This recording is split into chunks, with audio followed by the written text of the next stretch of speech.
Hello mga kabagang! Good morning! So ayan, today is Sunday. Papasok na naman tayo sa trabaho.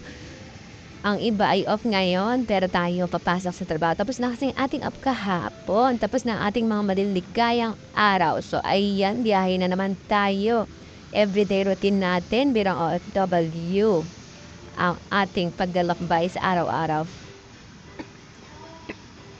At ayan nga ang ating mga view. Tingnan niyo naman, di ba? Wala masyadong tao sa kalsada yung kasi Sunday yung usual na off ng mga tao dito. So, tayo ay nasa sales, kaya iba yung ating day off. So, yun, malapit na tayo mga kabagang. Ganyan talaga ang life. Tsaga-tsaga lang. Pasasaan din. Matatapos din ang lahat. So, ayan na nga. As usual, minsan, ayoko nang pumasok. Alam mo yun, yung feeling na parang gusto mo na lang magpahinga ng magpahinga, pero what to do? Kailangan mo kumayod para sa pamilya. Siyempre, pag di ka kumayod, mawa naman yung pamilya mo. Wala ka rin napapadala, di ba?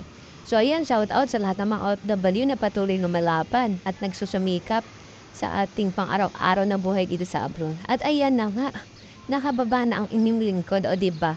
Weti-weti pa ang peg ng hair ng lola nyo, o di ba? Dark na pa ng ating lipstick ngayon kasi wala lang, trip ko lang. So, ayan nga, malapit na tayo sa work. Lakad effect na naman tayo mga kabagang. O, diba? Ang ganda ng morning sunshine, pero mainit-init pa rin siya. Ewan ko ba kailan lalamig? Berna, pero mainit pa rin. Tingnan mo naman, ang gandang pagmasdan ng mga kalikasan. Kaya dumaan muna ako dito sa Munting Parke para bago tayo sumabak sa work, kita muna tayo ng mga magagandang tanawi at mga magagandang mga likha ng Diyos. O, diba? So, ayan. Tapos niyan, after nating mag-sightseeing at i-refresh ang ating mind at ang ating isip at pati na rin ang ating paningin, maya-maya ay papasok na tayo. Para syempre, start na naman kumayot ng inyong inday badiday. So, ayan.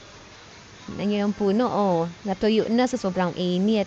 Ganun kainit dito mga kabagang. Talagang mainit ang mga puno, hindi na kinakaya. Partida ba yan, lagi yan naditiligan. O, diba? So, ayan. Libot-libot muna tayo.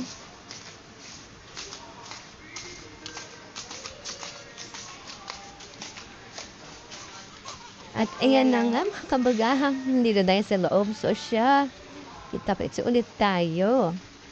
Tatrabaho na naman tayo. Thank you!